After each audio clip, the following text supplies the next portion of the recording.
गेहुआ के रोटिया रहरिया के दलिया रहरिया के दलिया खाई के बहिनी मोटी मोटी राजा जी खाई के बहिनी मोटी।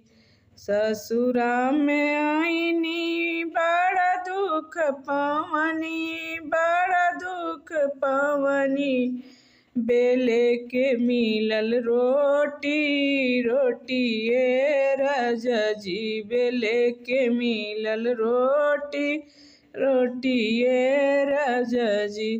नैहर में रहनी बड़ा सुख कईनी बड़ा सुख कईनी खेले के मिलल गोटी गोटी राजा जी खेले के मिलल गोटी गोटी राजा जी।